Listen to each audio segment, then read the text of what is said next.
Bonjour et bienvenue dans cette toute nouvelle vidéo dédiée au terminal en mathématiques expertes. Donc le but de cette vidéo va être très simple, c'est d'appliquer tout ce qu'on sait au niveau des, pour l'instant au niveau des affixes, pour faire des démonstrations. Ok, donc là on va utiliser un petit peu les nombres complexes d'un point de vue géométrie, vous allez voir, pour effectuer des petites démos. Et notamment donc on va se servir des affixes en fait, des différents points qu'on va placer. Donc je vous laisse mettre la vidéo en pause afin de réaliser cet exo qui est un peu plus complet, ok, qui va être un peu plus pertinent. Et ensuite, on va tout simplement corriger. Sur ce donc, par exemple, donc on démarre. Donc, première question. Donc, on dit d'un plan complexe, placer les points A, d'affixe 1,5 plus 2i, moins 1,5 plus 2i, B d'affixe 2 plus 1,5i, C d'affixe 3 plus 3i, et ainsi de suite. Donc, D d'affixe moins 0,5 plus 3,5i. Donc, tout simplement, dans un premier temps, on va réaliser le plan complexe. Ok, voilà. Donc, rapidement, on va faire un petit repère. On va faire donc un plan complexe. Ok, donc on va le tracer.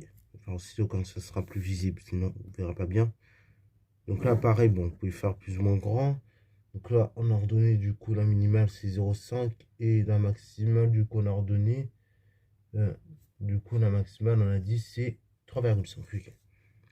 Donc là, pareil, quand vous faites un graphique, ce que je viens de faire là, essayez de le faire aussi, de voir c'est quoi le minimal, c'est quoi le maximal, comme ça vous aide à graduer vos axes. Ok, donc là, vous savez que au maximum, vous devez avoir 3,5, vous graduez 0,5 en 0,5. Ok, donc 3, 2, 5, 2, 1,5, 1, 0,5, la 0 et moins 0,5. Ok, et du coup, pareil pour les abscisses, alors je ne vais pas avoir suffisamment de place, mais c'est pas grave, on va graduer avec la règle pour finir. Donc là, au minimum, c'est moins 1,5. Bon, j'ai gradué un peu plus. Donc là, on a 0. Là, donc moins 1,5. Il est là. 1, moins 1, et moins 0,5. Bon, je n'ai pas gradué tous les traits, mais c'est pour que vous puissiez visualiser comment on fait. Et puis après, pareil, le maximum, du coup, en abscisse, c'est 3. Donc, du coup, je vais aller jusqu'à 3. Ok. Donc là, je vais avoir 6 petits traits, si possible. Ok. Donc, et on essaie, pareil, de l'espacer régulièrement. Bon, donc voilà. Là, on a 1, là, on a 2, là, on a 3. Bon, nickel. Et pas tout gradué, mais voilà. Moi, vous avez votre plan complexe. Bon, maintenant, on a fait le plan complexe. En fait, on a fait plus de jeux. Après, le reste, c'est pour placer les points. Donc, le point A, il a pour affixe moins 1,5 plus 2i. Donc, c'est-à-dire l'abscisse, c'est moins 1,5. Et l'ordonnée, du coup, c'est 2. Ok, donc moins 1,5, 2. Donc, en fait, ce point A, il est là. Donc, ça, c'est A. Le point B, du coup, c'est l'affixe, c'est 2 plus 1,5i. Ok, donc 2 plus 1,5i, c'est-à-dire donc l'affixe, c'est 2. Et l'affixe, l'axe des abscisses, du coup, c'est 2. Et pour l'ordonnée, du coup, c'est 1,5. Ça, c'est pour le point B. Pour le point C, du coup, c'est 3 plus 3i. Donc, du coup, en abscisse, j'ai 3. Et en ordonnée, j'ai 3i. Voilà. Ensuite, le point D, du coup, c'est moins 0,5 plus 3,5i. Ok, donc moins 0,5, il est là, plus 3,5i. Donc 3,5, il est en haut. Ça, c'est le point C. J'ai oublié le nom. Ça, c'est le point D. Et ça, donc, c'est le point C.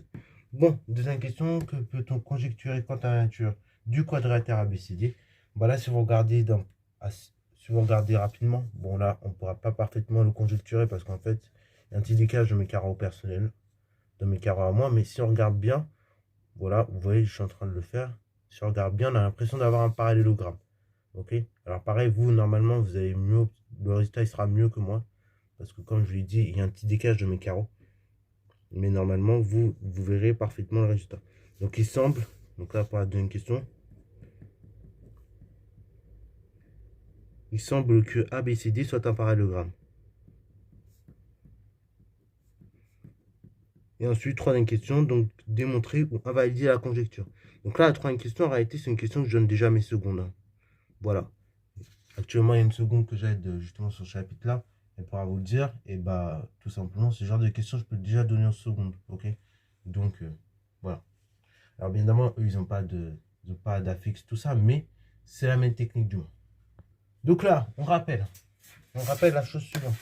Donc, troisième question, si ABCD est un parallélogramme, donc ça, c'est le rappel de cours. et ben, c'est-à-dire que j'ai une égalité au moins entre deux vecteurs. Donc ça équivaut à dire que vecteur AB, par exemple, égale vecteur DC. Ok. Vecteur AB, c'est égal vecteur DC. Alors pareil, si vous ne voyez pas bien cette égalité vectorielle, parce que bon, c'est vrai, c'est une égalité qu'on fait apprendre, mais si vous ne la voyez pas bien dans votre tête, et bien toujours essayez de regarder sur une figure. Et là, vous voyez facilement au moins une égalité toujours entre deux vecteurs. Donc souvent, c'est AB et DC qu'on prend. Mais après, vous pouvez prendre AD et du coup BC, ok, par exemple. Ou bien également prendre dans l'autre sens. Hein. Voilà. En tout cas, vous avez une égalité de deux vecteurs. Donc si ABCD est un parallélogramme, ça veut donc dire que j'ai une égalité entre deux vecteurs. Donc qui dit égalité entre deux vecteurs, bah, qui dit coordonnées identiques. Et qui dit coordonnées identiques, qui dit donc affixe identique. Donc ça veut donc dire que l'affixe du vecteur AB, c'est égal à l'affixe du vecteur DC. Donc c'est ça notre objectif, de démontrer cet élément-là. Si on a bien égalité des deux de ces affixes-là, c'est nickel. On a bien un parallélogramme. Et si on n'a pas égalité, bah, du coup on n'a pas de parallélogramme. Donc on va le démontrer ici. On va essayer de le démontrer. Donc, d'une part, l'affixe du vecteur AB. Bah, par définition, j'ai dit, on prend le point d'arrivée. Donc c'est l'abscisse de B, moins l'abscisse du point de départ. Donc moins l'abscisse de A. Et donc ça, ZB, bah ZB, du coup, je regarde, c'est 2 plus 1,5i. Moins l'abscisse de A. Abscisse de A, du coup, c'est moins 1,5 plus 2i. Donc, résultat final, ça fait 2 plus 1,5i, moins par plus, moins par, donc plus 1,5, et moins par plus, ça fait moins. Et donc, moins 2i. Alors, pareil, bon, c'est vrai, non, j'ai une petite règle pour ça. J'ai une petite règle que j'utilise autre que moins par moins et plus par plus. En fait, quand vous avez une parenthèse, ça, c'est une règle que je répète depuis la troisième, mais il y en a qui aiment bien moins par moins, plus par plus.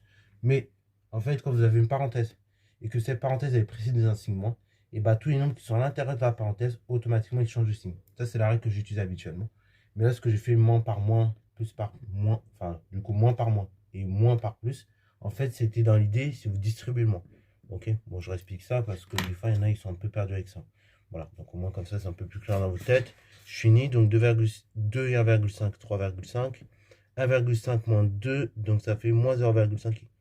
Donc si je trouve que l'affixe de vecteur DC c'est le même que vecteur AB, bah, ça veut donc dire qu'ils seront égaux.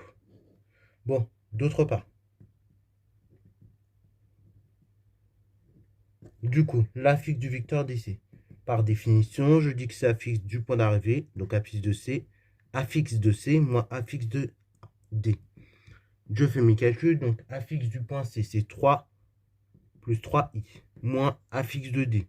Affixe de D, c'est moins 0,5 plus 3,5, plus, on a dit 3,5i. On y va, donc ça fait 3 plus 3i. Donc la parenthèse, ici, précédée d'un signe moins, tous les termes de la parenthèse changent de signe. Donc ça fait plus 0,5 moins 3,5i.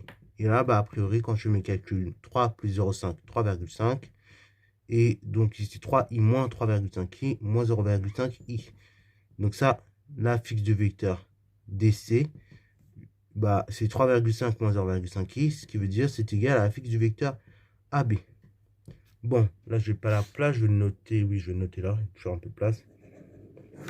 Donc conclusion, j'ai égalité des deux affixes, ce qui veut donc dire que j'ai égalité entre mes deux vecteurs, donc ce qui veut dire qu'ABCD parallélogramme.